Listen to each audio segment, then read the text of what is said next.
A very good morning to all of you.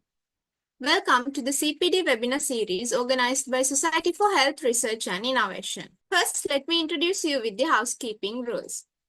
The webinar link will be available from 9 a.m. to 9:50 a.m. due to joining. No late attendees will be entertained thereafter. Each attendee should have been attended till the end of the webinar to obtain the certificate for CPD points, and the CPD points are strictly adhered to the NCCPD guidelines. These are to improve and maintain the standards of the CPD programs conducted by Shri, and thank you for your strict adherence and kind compliance. You can ask questions at the end of the webinar. So if you have questions, you can type it in the chat box. And if you have very specific questions, you can email us on office313@gmail.com. So today our topic is childhood brain tumors and overview. The guest speaker for today is Dr. Mahendra Somathilaka, consultant pediatric oncologist at National Cancer Institute. Over to you, sir. Good morning. Today we are going to discuss a rare topic. Even though it's rare, it's very important. This is about childhood brain tumors. First of all, I would like to start with a case scenario. So this is 6-year-old boy who had a visual impairment for few weeks, and he had a headache for 2-3 years. It was generalized headache, and sometimes it was worsened with the exertion. He has taken treatment for migraine for many times, and time to time it was okay. He had nausea but never vomited for last 1 year. But it again treated for gastritis, and he got better by time to time. For last few weeks, he has noticed his vision has been deteriorating. The visual acuity is deteriorating over some times. Then he has gone to a doctor. On examination, there was no neurological symptoms, no significant past medical history. Height was less than 95th centile, relatively is okay, and otherwise there was no positive signs. Okay, so first my question, now the symptoms more than 3 years and responded for gastritis and migraine, could it be a cancer? Does he need an MRI brain or a CT scan, or what is best investigation in this point? Another case, this is 17-year-old boy who had excessive vomiting and paraplegia for 3 days. 4 months back, he had uncontrolled gait and ataxia, and which was progressive over weeks. And he has initially seen by a neurologist, and they thought maybe he was a drug addict and it's a drug withdrawal. Again, the problem got worse over a couple of days, weeks. There was a problem with the swallowing, difficulty in swallowing saliva. There was a drooling, and seen by a surgeon, and he has done upper GI endoscopy and which diagnosed with the peptic ulcer diseases. However, the symptoms got worse day to day. And about 3 days before, he had a severe headache, vomiting, which was uncontrolled, and he got admitted to the hospital. On examination, there was lower cranial nerve palsies, cerebellar signs, and both limbs had exaggerated reflexes. So, what's the clinical diagnosis? Another case. Again, 1 year and 10-month-old boy came with inability to maintain his body posture for 2 weeks. He had normal birth history, he had a normal development, but mother has noticed she is unable to walk and poor body control, which was progressed rapidly within couple of days. The same time, mother has noticed he is not gaining weight and basically he is losing weight. So seen by many specialists as well as general practitioners, and the diagnosis made as malnutrition. Because of this malnutrition, the lack of energy which causes this poor body posture. On examination, he can't keep the body straight. There was an nystagmus, exaggerated reflexes, and mild papilledema. Another case. Again, another 17-year-old boy investigated for generalized tonic-clonic convulsions for 3 years. He had afebrile generalized tonic-clonic convulsions about 4 years back, which lasted only for a couple of minutes and recovered very well without any residual deficit, and he was okay. Therefore, initially he hasn't got any medical advice. But again, about 2 weeks later, he had the same similar attacks and during his school assembly. And because of this convulsion, which was happened at school, he got admitted to the hospital. And at that time, he was prescribed by anti-epileptics, and it was settled for a couple of years. Maybe after 1 year, again similar attack was there. At that point only, we have done ECG, CT brain. But again the EEG and the CT brain was normal. However, because of the lack of poor control of epileptic or poor control of seizure, they have added another anti-epileptic. He had better control, but again very recently he got the same kind of similar seizure attacks. At that point, they have done a MRI scan. So the question is, initially CT scan was normal, now the MRI shows some image, SOL, space occupied lesion. So when we are going to decide the MRI or imaging? At what point we have to think for imaging? So this is the first learning point for today. If a patient comes with some form of neurological symptoms, if there is a structural damage in the brain, at what point we have to think of a MRI? For example, it could be a brain tumor, or it could be a malignant tumor or a benign tumor. It could be an acute or chronic bleeding. It could be an inflammatory condition. It could be a slowly degenerative condition, or even the abscess. But the symptoms, sometimes it's mimic. The history alone, you can't come to a diagnosis. But with the proper history, you might suspect this kind of lesion is ongoing. But the symptoms more or less is the same. So my first question, what are the most important factors you have to take during your history and examination? This is very important. So what are the common symptoms of ongoing brain damage? How long? And you have to find the location. Is it frontal lobe? Is it parietal lobe? Or the location? The age is very important. Your differential diagnosis might change vary with the age or any other medical condition, any drug history. And the examination is very important. These are the common symptoms if there is an ongoing structural brain damage. It could be, as I told previously, it could be a malignancy or it could be something else.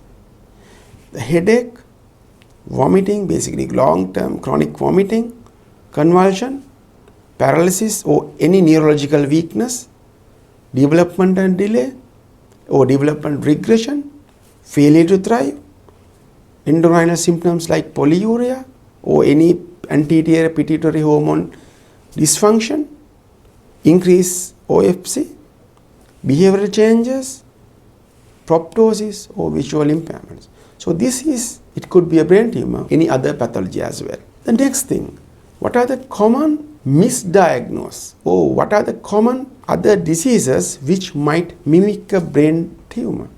This is very important. In my experience, more than 70% of the kids who came to me with a brain tumor were treated for gastritis or migraine.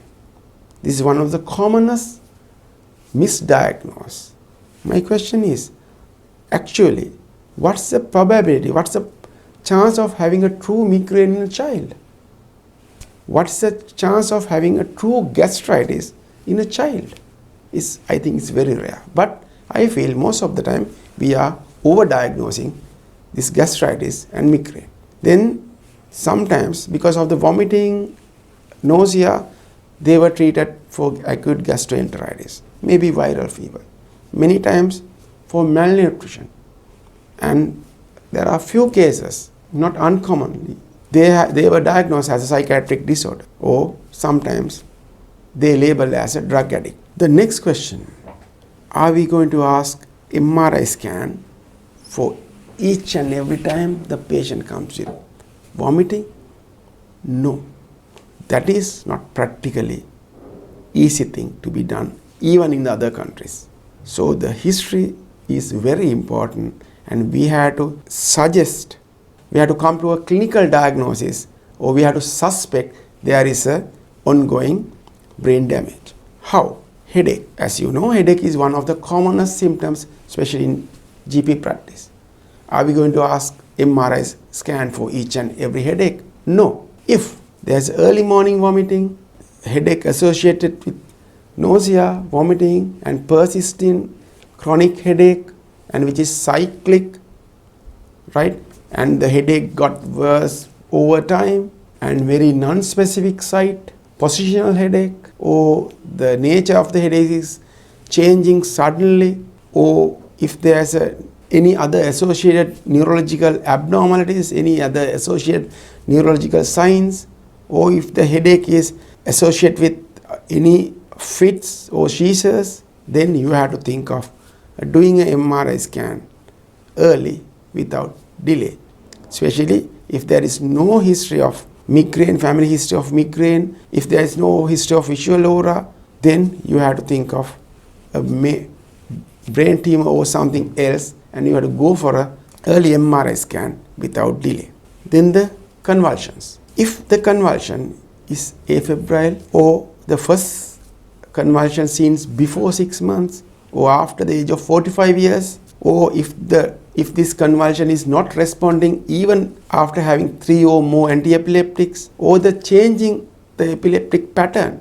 For example, initially that person had generalized tonic-clonic, now it suddenly become focal, or vice versa. Or the right side focal fits, now it's become a left side.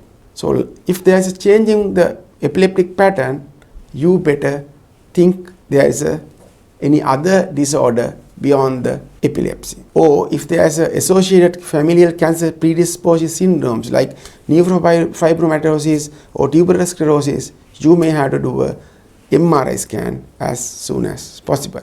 The other one is growth retardation. This is very, very, very common brain tumor presentation in infancy. Poor weight gain, failure to thrive, development regression, macroscephaly. So this is very common presentation. The next one is pituitary dysfunctions.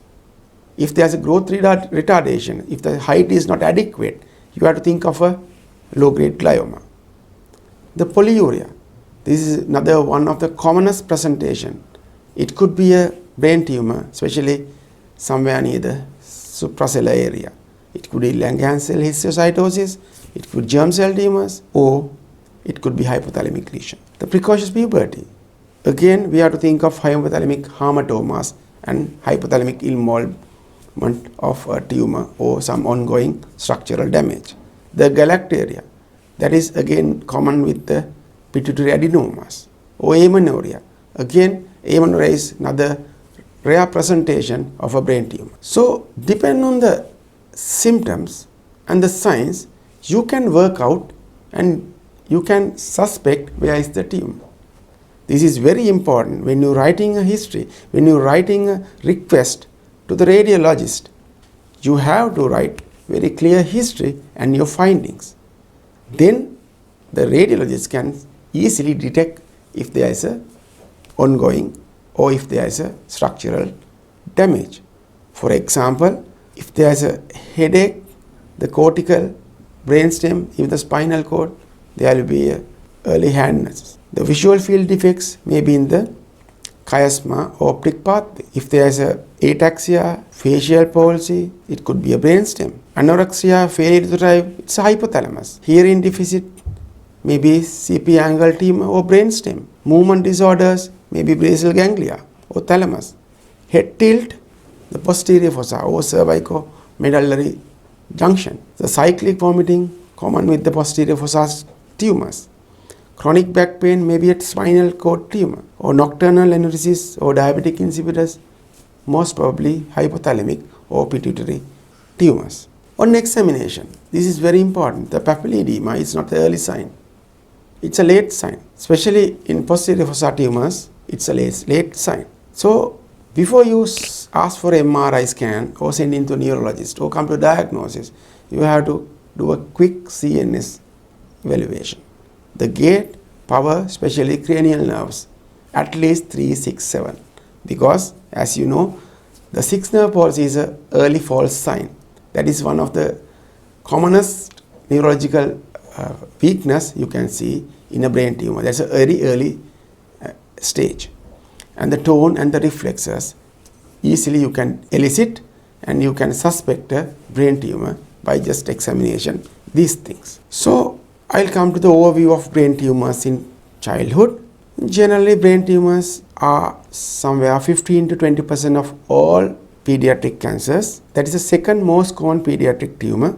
The leukemia is the most commonest cancer, then the brain tumors. So, overall, supratentorial and infratentorial tumors occur equal frequency in pediatrics. Usually, supratentorial are more common below 2 years, whereas infratentorial more common 4 to 10 years. After the age of 10, both are equally common. So, there are many histological subtypes in brain cancers, brain tumors. It could be originated from the glial cells, we call astrocytoma or oligodendroglioma. If it is arising from the epidermal cells, we call ependymoma. If it is arising from the primitive cells, we call primitive neuroectodermal tumors or embryonal tumors like medulloblastoma. If it is arising below the tentorium, we call medulloblastoma. Arising from the meninges, you call meningiomas. Or if it is arising from the choroid plex carcinomas, papillomas, sometimes sarcomas, and don't forget the metastasis. Especially in adult, the metastasis is much more commoner than the primary tumors. But when it comes to pediatric brain tumors, the metastatic pediatric brain tumors are extremely rare, especially as a presentation. The next question is, what is best investigation on detecting brain tumors, whether it's adult or pediatrics? So, especially MRI scan, it's very good for the soft tissue involvement, to see the soft tissue involvement. The CT scan is good for lymph nodes and the bones. Especially in low-grade glioma, CT scans are really useless because you can't differentiate normal brain density from the malignant or tumor density. So, if you are suspecting a chronic headache or some chronic brain tumor, don't go for a CT scan, because by doing CT scan, you might give a false assurance to the patient. It might end up with another complication. Therefore, if we are suspecting a brain tumor, always we have to try for an MRI scan without a delay. As a clinician, we have divided these brain tumors into some anatomical boundaries. For example, here you can see this is supratentorial, above the tentorium. Here we call suprasellar or the pineal area. This is the tentorium, and below the tentorium we call infratentorial. So this infratentorial contains the brainstem, fourth ventricle, and the cerebellum. So why this is important? Because most of the differential diagnosis and the treatment is varying from site to site. Especially when we discuss in the management decision mainly depend on the surgical, whether it's an operable tumor or not. If it is operable, whether they have gone for a maximum clearance or just a macroscopic clearance or complete clearance, and the grade of the tumor. whether it's high grade, the grade 4 tumor or the grade 1 tumor, and the chemotherapy and the radiosensitivity. Because there are some tumors, brain tumors, they are highly sensitive to chemotherapy and the radiotherapy, whereas some tumors, they are quite resistant to chemotherapy. So as a rule, we do MRI scan post-operatively, because that make a very clear decision whether need radiation or not. Even for the radiation, you need to know the residual tumor, the volume of the residual tumor, and even the prognosis also depend on the volume of the residual tumor. Therefore, make sure to do or see the post-operative MRI scan in brain tumors, whether it's pediatric or adult. That is a simple rule. And the most important one, if you are going for post-operative MRI scan, either we had to do within 48 hours post-operatively or after 3 weeks, because in between there will be altered blood, and with this altered blood you can't differentiate whether it's a tumor recurrence or residual tumor or the bleeding. So therefore we always do a post-operative MRI scan within 48 hours. And just to completion of this lecture, I thought of introduce some histology. This is very complicated subject. There are some classification, the WHO classification which was done at 2016, and the newest one is 2021. So I'm not going to discuss any detail on this classification, but the newer classification mainly depend on the genetics. So they do the morphological pattern, the grading, then the immunohistochemistry and the genetics. So most of the time we are not practicing this classification in Sri Lanka.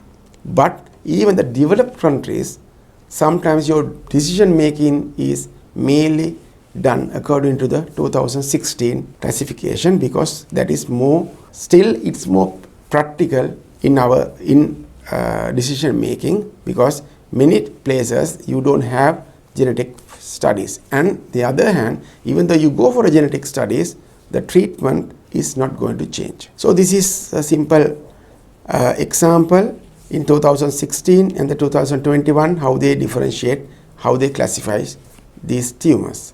Okay, we'll go back to our previous cases. Hope you can remember, this is a 17-year-old boy who came with cerebellar signs, cranial nerve palsies, upper motor neuron lesions with papilledema. So there was cardinal features like lone tract, cerebellar signs and the cranial nerve palsies, and there was a symptoms of increased intracranial pressure. So where is the lesion?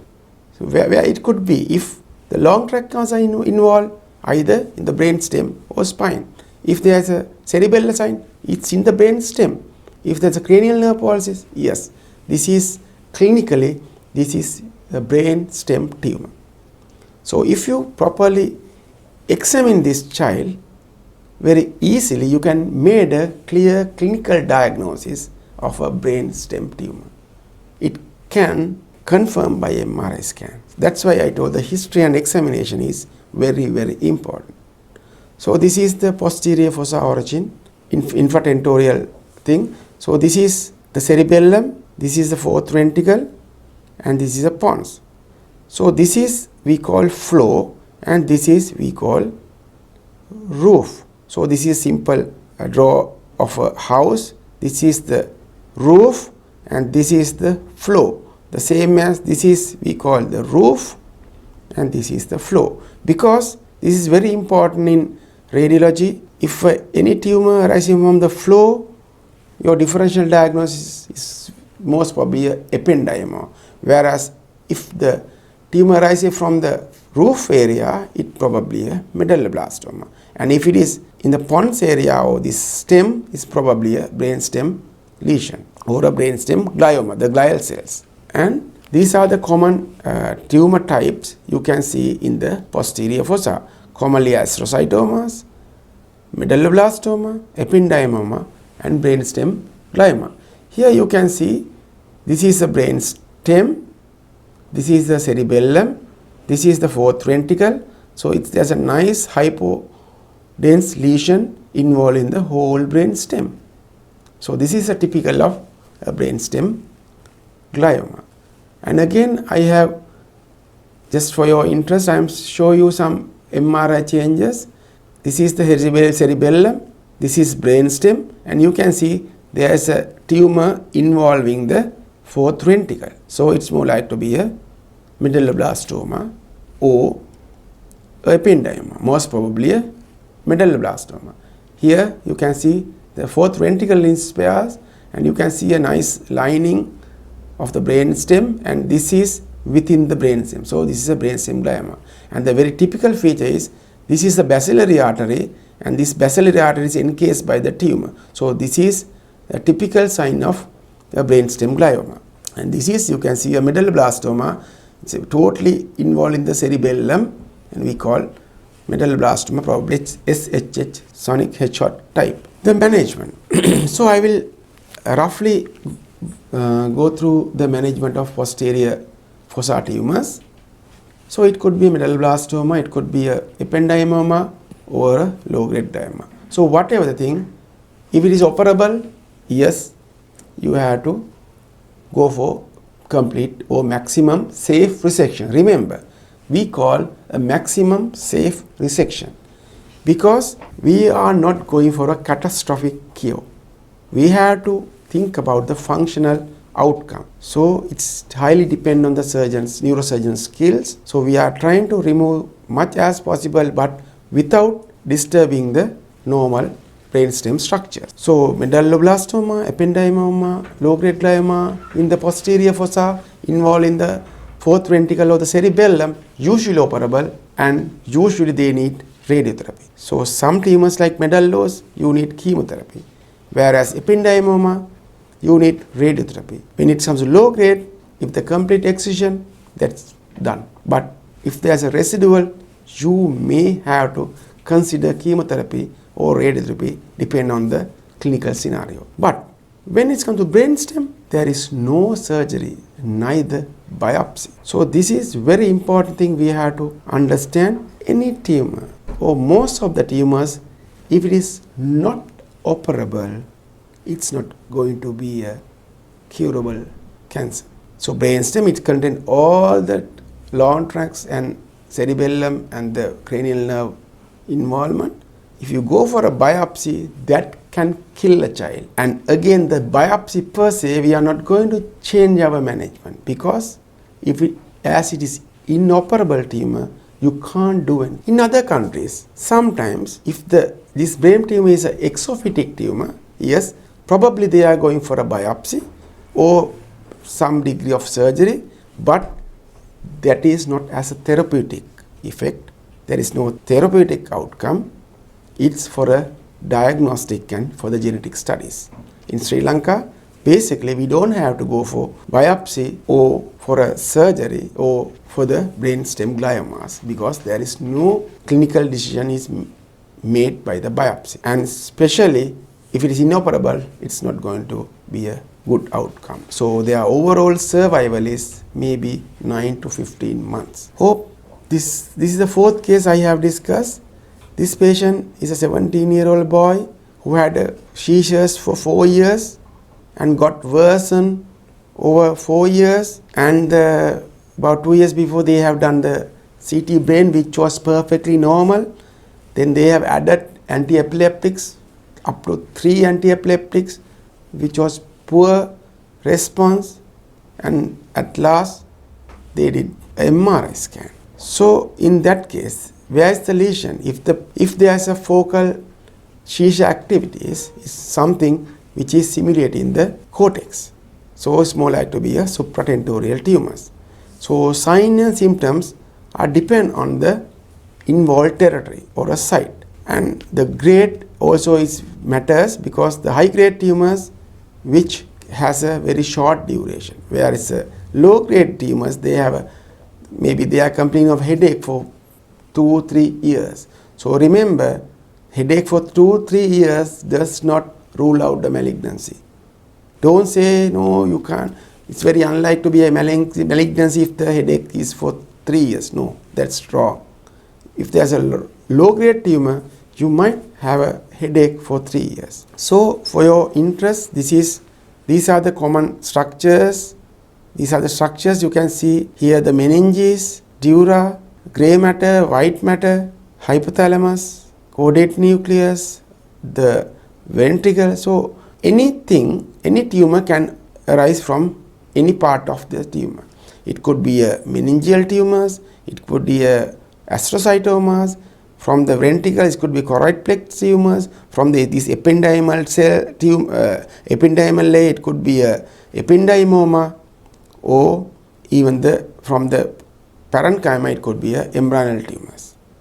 Again, this is the base of brain diagram. You can see this is a pituitary, this is optic chiasma, and this is a pineal gland. So, you might see some midline tumors here, like a pituitary, supracell area, and the pineal area. You can see this kind of any tumors even arising from this area. So, the symptoms is different from the side. So, 30% of the hemispheric tumors are common with the cerebral hemisphere. The common in pediatric, it's common around 88 years of age, and common with the boys. And in pediatric, remember, low-grade gliomas are commoner than high-grade glioma. When it's compared to adult, the high-grade gliomas and the metastatic tumors are much more common. So, glioblastoma multiforme, another word we call grade 4 tumors, grade 4 gliomas are relatively rare in pediatric, and even the genetics are different from the adult. And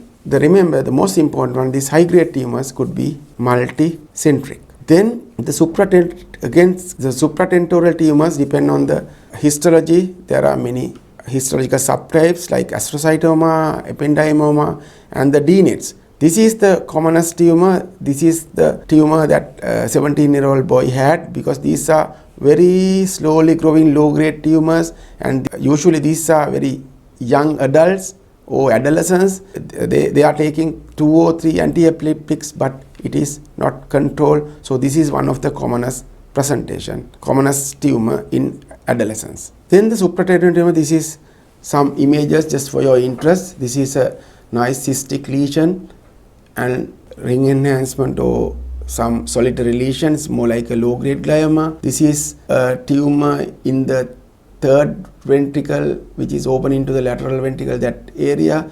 So probably this is a tumor we call giant cell tumor, which is commonly seen in the tuberous sclerosis. And this is another tumor which is basically arising from the lateral part of the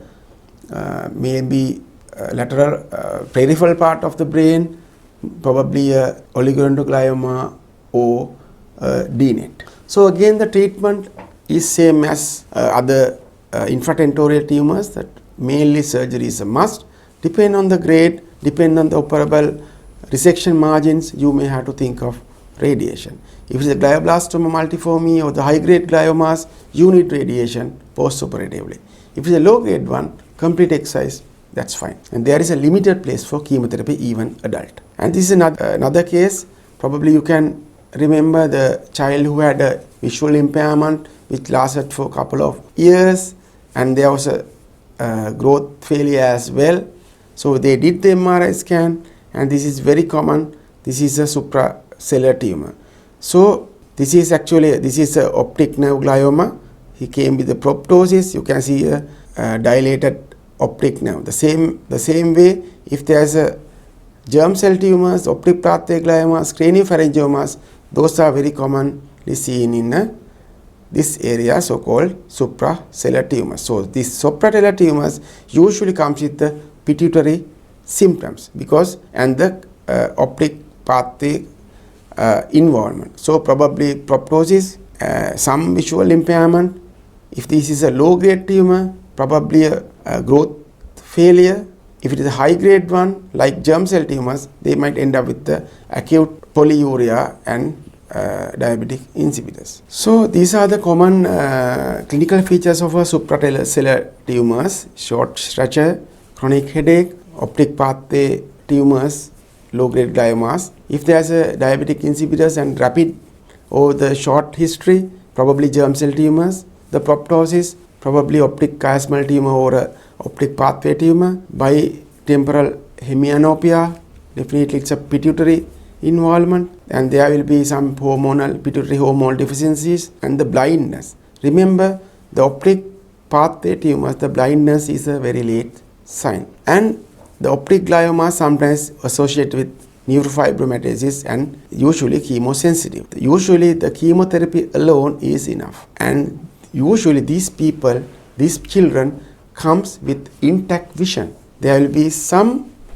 visual impairment, probably proptosis, but don't do a biopsy. If you do a biopsy, these children will end up with blindness. The chemotherapy alone, these are highly curable or controllable. If the chemotherapy fails, you can try the radiation. Still, they might have a normal vision. If the patient is completely blind, in that point only, we may consider the surgery, because the morbidity is very high. If you are trying to remove a tumor in the supracell area, definitely you are going to resect that part of the pituitary, part of the optic chiasma, and sometimes it may goes up to the hypothalamus, and it's not going to be a complete surgery, but there will be more morbidity, and again there will be residual tumor, and you are not going to gain anything rather than you make a blind,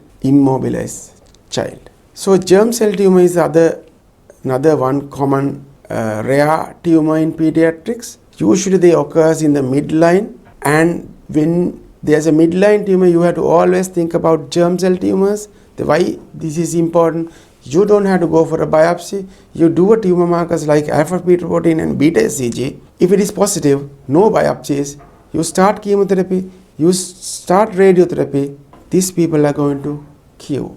There's at least 75 to 95% chances there. These are curable tumors, even without any surgery. So therefore, this is very important to diagnose germ cell tumors, especially if there's a midline tumor. So especially this is the take-home message.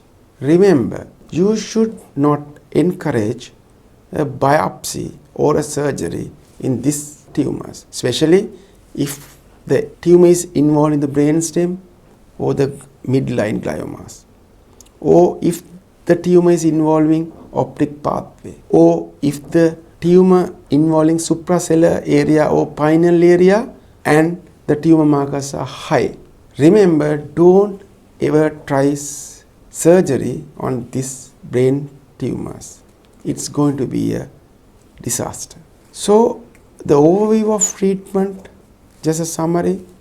So without gross resection, it is unlikely to be cured, except I told you the germ cell tumors, which is chemo, radiation, 95% cure. Optic pathway gliomas is well controlled with chemotherapy and radiotherapy without surgery. The high-grade tumors always need post-operative MRI. To see the post-operative residual tumor, you must do a post-operative MRI scan. The low-grade tumors usually do not need radiotherapy or chemotherapy. There is a limited place of chemotherapy, especially in adult brain cancers. The high-grade glioma, even with the good surgery, their survival is not such good.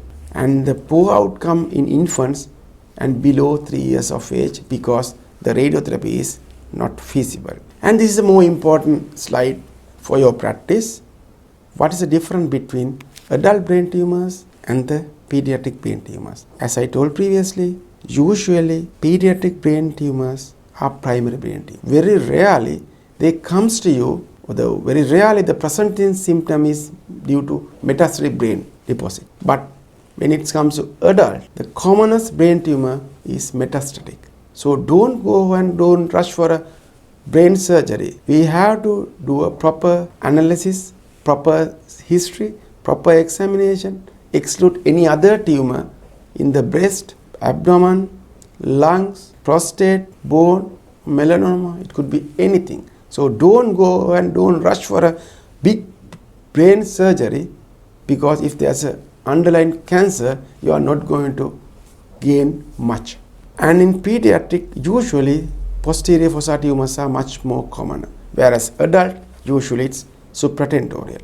In pediatric, usually low-grade gliomas are common. In adult, the high-grade gliomas are common. Pediatric, the cure rate is more than 80%. The brain tumor average cure rate, this I'm telling you the cure rate, not control.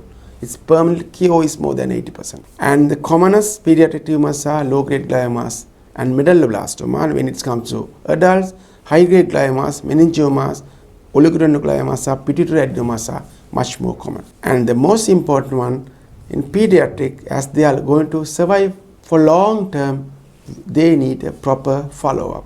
Basically, by the endocrinologist and the neurologist and the oncologist.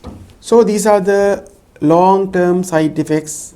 The kids who had the brain tumors, they are more common to have endocrinal symptoms like hypopituitarism, maybe due to post-radiotherapy or post-surgical complication, precocious puberty, diabetic insipidus, and very rarely other hormone involvement. The neurological symptoms like seizures is the most common problem, long-term side effects, cognitive impairment, vision or hearing impairment, and the psychological and the second cancer prevalence also reported in long-term survivors. These are the few familial syndromes, cancer syndromes, which may associate with some brain tumors.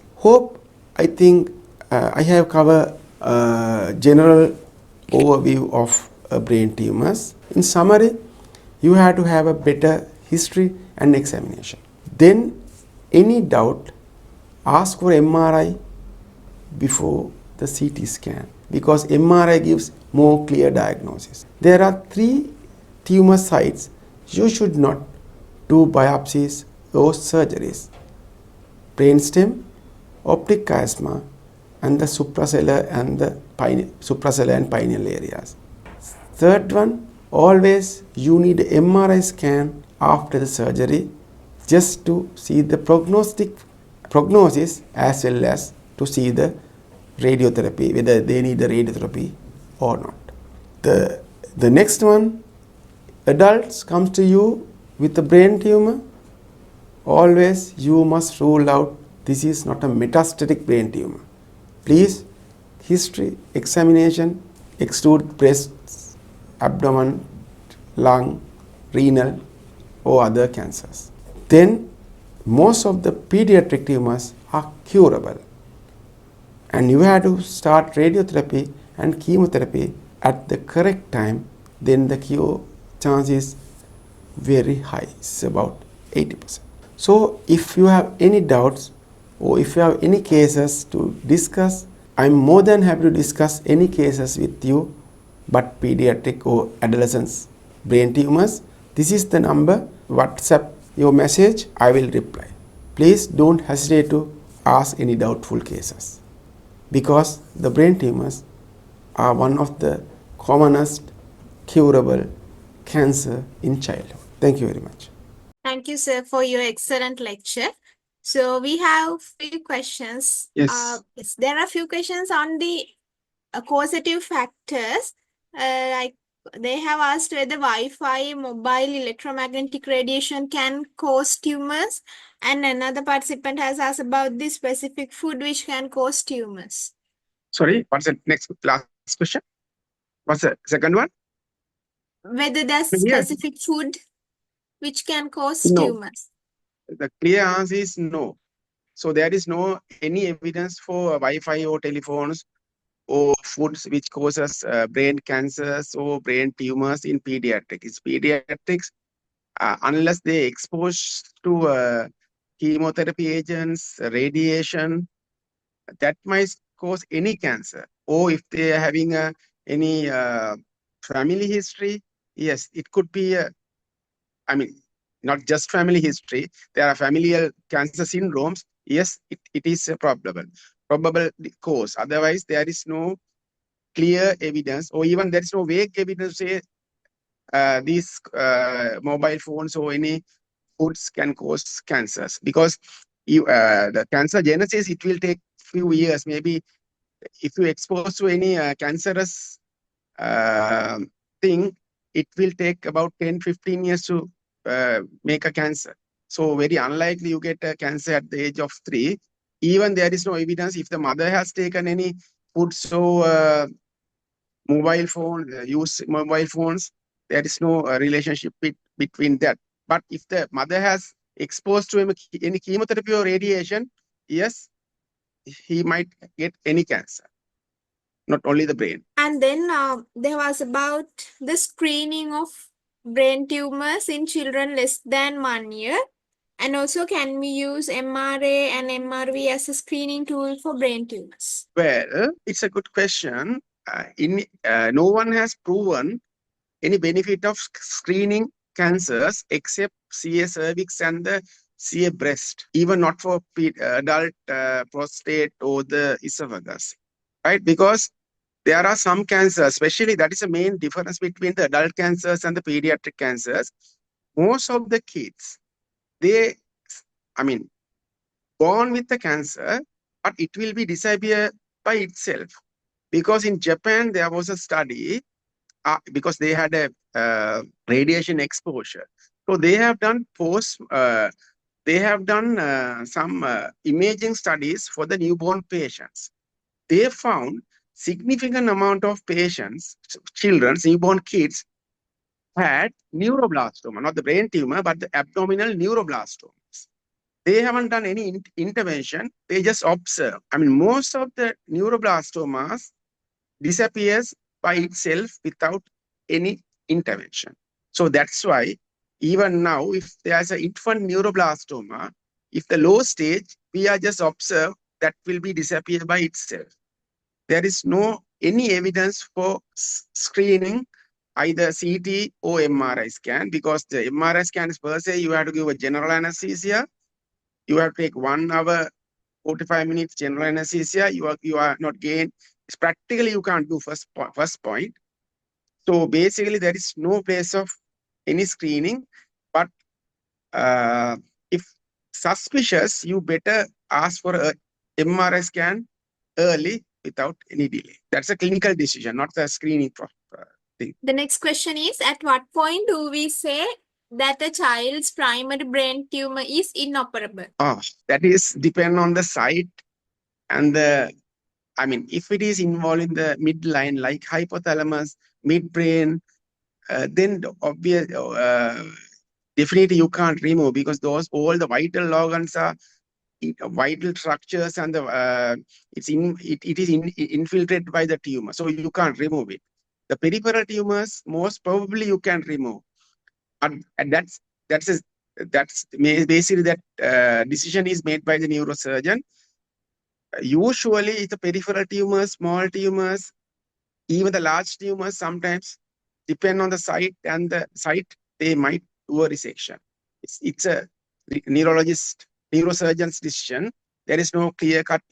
I mean, it's a vague question. I can't tell the specific answer. It's like any tumor, whether it's operable or not, it depends on the involved structures, the surrounding normal structures.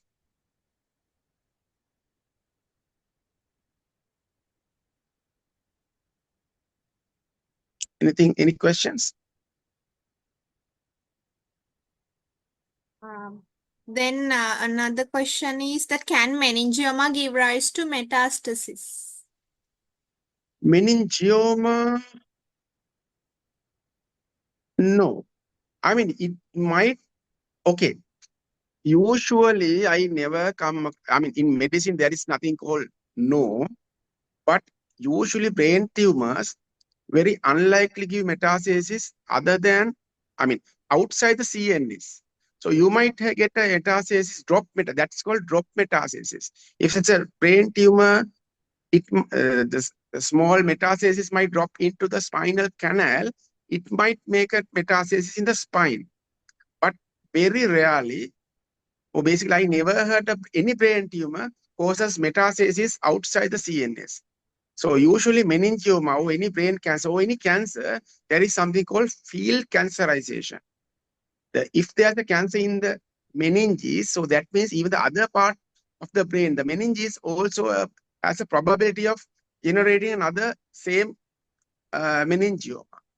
So therefore, you might have a new synchronous or metachronous lesion with the meningioma, or it might spread and give a metastasis, but usually within the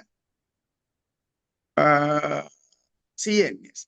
Very rarely, like medulloblastomas, might give bone metastasis, but extremely rare things. The next question is craniopharyngioma causes growth failure. Yes, yes, because the craniopharyngioma is just in front of the pituitary.